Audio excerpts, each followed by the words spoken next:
today's everyday carry. I think my trench coat's in the dry cleaners. Today's everyday carry is the Rock 5.7.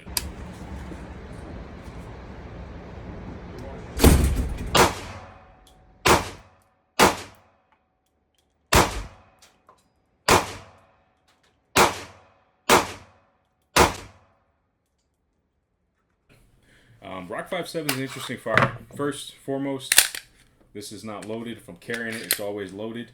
But the Rock 5.7 is an interesting firearm. The price point is phenomenal. You do get a lot for the price, which is typical of Palmetto State. So from a price standpoint, Rock 5.7 is a pretty damn good firearm. So what I want to do is go through some of the pros, cons, some of the features, the price point. We'll go through and break down the firearm. We'll clean it. We'll put it back together. And this is a holster I have. So I have I believe it's a CYA. It's an Amazon holster. I think it's like $23, $25, something like that. Not too bad if you're carrying the firearm, kind of anywhere between like 2, 6 o'clock. Not the best if you're appendix carrying this firearm. What you notice is it's a big-ass firearm, right?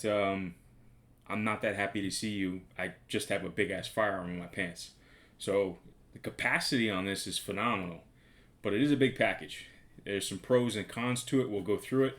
So first and foremost with this firearm, you'll notice the size, obviously, but the capacity as well. So this actually holds 23 rounds. So you get 23 rounds plus one of the chamber, so 24 total of 5.7 by 28. Which is an interesting round. So it's a smaller round than 9mm. So if you can see this, you'll notice the actual bullet is quite a bit smaller than the 9mm in terms of really every proportion, the mass, the diameter, really everything. But it travels a lot faster. So it travels almost twice the speed of a 9mm round. But actually, because the higher mass of the 9, in real life applications, particularly for self-defense, which is why I'm concerned, is more stopping power in the 9 actually. The 5.7 is going to travel through like soft body armor, but obviously in a self-defense application that doesn't really apply. So it's also a lot more expensive. So if you're just going to buy range ammo and go for a range day, the 5.7's going to drain that pocketbook pretty quickly. You're looking at $1.30-ish a round versus the 9mm for an FMJ. You're looking at like 30 cents a round. So quite a bit different in terms of the cost for ammunition and the availability. It's hard to find 5.7 compared to 9. You go to a range, you want some 5.7, sometimes they're out. Sometimes all they have is hollow points, so obviously you don't want to spend that money to just fire down range and essentially burning dollar bills or throwing them down the range. So from that standpoint, 9's still king in that. You still have more stopping power, and it's cheaper. It's more available to find. And you get a lot more selections with the firearms that you get. But obviously there is some good things about the 5.7. So like I mentioned, the speed at which the bullet travels, so you have it's going to go through soft armor. The recoil is something you may not think about. So you hardly get any felt recoil. In my opinion, it's similar to like almost a 22 or a 380. The 9 is not. 9's not known for a massive amount of recoil. It's not like a 45. However, for follow-up shots, it is like, in my opinion, closer to like a 22 or a 380, to where you're not getting any type of significant felt recoil. And you couple that with the 5.7s being generally a larger firearm with more mass. It's pretty easy to stay on target, for a follow-up round. So you do get that benefit. And this firearm in particular, so what I did was I purchased the frame and had it sent to an FFL. So if you're splitting up the frame and the slide, if you're kind of building something, you know that the lower portion, the frame, has to go to an FFL. So it has to go to a place that's certified to receive it. You need a background check, and the slide can actually be delivered directly to your house. So that's what I did. Purchased the frame, then got the slide separately. But for the price, I mean, the slide from the frame from Palmetto State, I want to say was about $100, and I believe there was a special on the slides. Now you'll see this is not optic ready. If that's important to you, there is optic ready options, which is slightly more, but not substantially. But I think this was $200. So basically, I built all in for $250 plus the background check and the the transfer for the FFL. But so you're talking really all in under $300, $250 for the actual firearm is incredible for a 5.7. You know, if you're gonna buy the Ruger 5.7 or like an FN, you're gonna pay really twice that or more. So you do get some rear serrations, you get some front slide serrations, you do get a pick rail. I actually had a Crimson Trace light on the pick rail. I had some issues with this. It wasn't holding charge with the battery. Every battery I put in there was dead within a day or two, even when the light wasn't on. So I think it's a light issue. I did have that. Also, I didn't purchase a holster with the light capability. So I took it off also for that reason. But for home defense, you know, it's nice to have a pick rail. You get a lot of accessories that are compatible with a pick rail. You get some pretty good grip here, and you also get a little grip up here, which I like for my my offhand down the slide, down the frame. But pretty simple. You get Glock compatibility with the sights, which is nice. It's obviously the size. I think we're looking at around a little over 8 inches in terms of the total length, which obviously is big if you're carrying this. Surprisingly though, when I carry it's not as cumbersome as you think. Now I'm about 5'9", about 226 pounds. I can hide this pretty well for concealability if I'm carrying 2, 4 o'clock around there. I don't know if it's different if maybe you're smaller or bigger. I don't know, but for me it's okay. However, I would say if I'm doing something active, I don't want this firearm all day and at all, and I don't want this firearm if I'm being active. If I'm doing stuff in the yard, this is probably not the one for me. If I'm carrying in the waistband, it's too cumbersome for that. But if you're just walking around, you could conceal this without a problem. Trigger's not too bad on this, so I'll go ahead and I'll show you the trigger pull. So we're got a little bit of take up, not much, just here to there. We hit the wall, and then pretty much a clean break. So again, you'll see a little bit of take up, not much. Hit the wall, tiny bit of creep, and then a clean break. So not too bad. For a $250 firearm, which is still crazy. You can see it comes with day sights, so you see some stock day sights. You can see it says 5.7 Rock on this side, and I believe for all my lefties, you can swap out this mag release to throw it on the left side if you want to. That's cool. Other than that, so it's not a Browning system like when you have a 9 and you're when the round loads into the chamber, it goes into the actual barrel. So Browning's a tilt system. Like most 9s have a Browning system where they tilt. This is more of it's almost like a mini rifle, like a traditional AR, to where it actually loads directly in the chamber. It's gonna be hard to see. I don't know if you can see that, but it loads directly into the chamber. Yeah, it's going to be difficult to see. But you notice the barrel doesn't tilt. Apparently, it's a less failure rate for that. Sometimes it'll go right into the feeding ramp in a 9mm. This really doesn't have that issue. But So I mean, I guess take that for what you will, but you can still get easily a reliable 9mm to where you don't have to really worry about that. There's plenty of options. But let's break it down. So this is a little bit different breakdown method, other than like the Glock, takedowns, or where you turn the lever and take it down. But this is just as simple.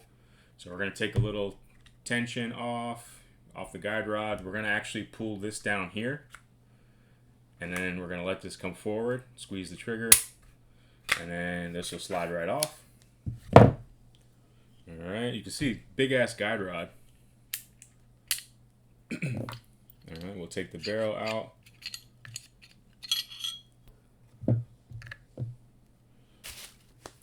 So let's do a quick cleaning on this. This is not going to be a very dirty firearm. So let's do a quick cleaning on this. I don't take this to the range very often, and I'm certainly not shooting a lot of rounds through this, just from the standpoint of the cost. I got some gloves on here. I don't like to get the chemicals on my skin as much as possible. So I have a Hops cleaning kit. And we're just going to go inside the barrel a little bit with the gun cleaning solution, and then we're going to do a little bit of oiling, and that'll be a wrap. So just need a little bit of gun cleaning oil. Now, this is a very small barrel, so I can only really access this side with the tools that I have. So I'm going to go in as far as I can, and I'm actually going to let the solution drip down inside. There you go. And then pulling this out. I can't actually fit in the other end. You can see how small the opening is at the end of the barrel. It's a very small round in terms of the total mass. So really that's it. And then I'm gonna dab some solution on here. There we go. Actually have a little bit on the mat here. I'm gonna pick that up as well. We'll go on the outside of the barrel. Just real quick on the outside. Gonna go on the outside here, the guide rod, and then I'm gonna hit the inside. So I'm really trying to get off any carbon that may build up just from use of the firearm. We're gonna make sure we do that to reduce any chance that we have a misfire. Of course, being a self-defense firearm, we need it to be extremely reliable. So I'm just going down in the inside here, just getting off any of that carbon that may have built up. And this is again a pretty clean firearm. Typically I like to use the cleaning square so I don't get any of the fibers on from the paper towel, but I don't have any left right now. At least I can't find them. So that's what we're gonna go with on that. I'm gonna get the inside of the slide here. Typically don't go inside of the where the firing pin is. You can dab it quick if you want, but I don't oil it. And I don't spend a whole lot of time getting in there because I don't want any debris in there. I'm going to make sure that runs reliably. Go on the inside here. There we go. Again, this is a pretty clean firearm, being that it doesn't have a whole lot of rounds through it. So that's really it. So then we're going to hit it with some oil. And I like to oil any metal on metal contact points. Here. There. And then go down the side of the frame, and when we rack the slide, it's going to disperse the oil right onto the slide. So I like to go here, being that it's poly. I'm not going to scratch up any of the steel alloy. There we go. So that's that. I'm going to hit the outside of the barrel. I do that just to cut down on any corrosion. I've had some barrels, not this, but I've had some that have started to corrode, a little bit of rust. So I think that hitting it with a little bit of oil helps. I'm going to hit just a little bit on the guide rod for the same reason, and just do a quick rub down on that with the square here just for the oil. Make sure, again, I'm trying to cut down on any corrosion that may happen. And I'm going to do the same on the outside of the slide for the same reason, just to cut down on any corrosion that may happen. I haven't had any issues with this. I've had no misfires. There was no break-in period with this. The reliability has been phenomenal, particularly at that price point. So I have no complaints on that. I'm just doing the oil on the outside here as a preventative measure. There you go. So that's really it for that. You can hit the mag here Sometimes you get a little bit of carbon there on the feeder. Alright, get that out of the way, and let's start to throw this back together. So we're just gonna, you see how big the barrel is, being 5.2 inches. So we're gonna let this sit right in here. Maybe, there we go. Alright, so that's just gonna drop in there. And the guide rod is gonna go here. Make sure that's lined up with that front hole.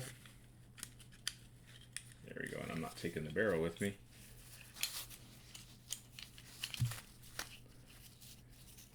Keep taking the barrel, there we go. Alright, and you want that seated inside, just like that.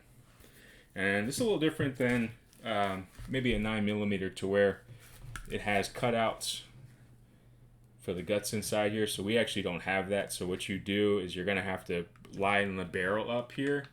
And this, you can see inside there, there's a little slot.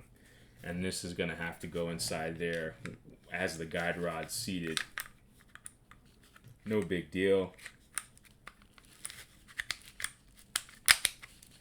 There we go. Whoop. If I did this more often, I'm sure it would be easier for me. I don't do this very often. Again, this is probably the second time I've cleaned it, but there you go. Runs like a sewing machine. We'll do a quick wipe on the outside to make sure we reduce as much of this oil and cleaning solution as possible. It's actually touching our skin. Just gonna wipe it down. You can see, you get some of those fibers on there from these damn paper towels. That's why I don't typically like to use those. But so that's a wrap on the clean. So just a kind of quick overview of the Firearm. The pros, right? So the cost of the rock is actually very good for a 5.7. They're typically more expensive than a 9, and for what you get in terms of the actual price, it's actually amazing. And being this, I mean, this is a special I got, being $200 for the slide and $100, $100 for the frame. So we're looking at what, $300. So for that price, it's actually pretty good. So you also get a decent trigger. You get a pick rail, which is great for attachments, particularly if you're using a home defense. So the compatibility with the features that you get, Glock sights, you're able to switch out for Glock sights, pick rail. You get a decent trigger. You get front serrations. You get rear serrations. You get a pretty good grip. You get a grip here for your offhand as well, or if you're lefty on this side.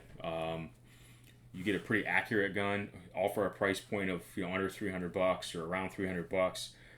It's actually phenomenal. So it's a pretty damn good deal for that price. It's hard to beat. Now the limitations for the size, being that it's not the most comfortable thing to carry, and the limitations for the actual round being the cost prohibitive. You're gonna want to take that for what it is. For self-defense, for all-day carry. 9mm still king.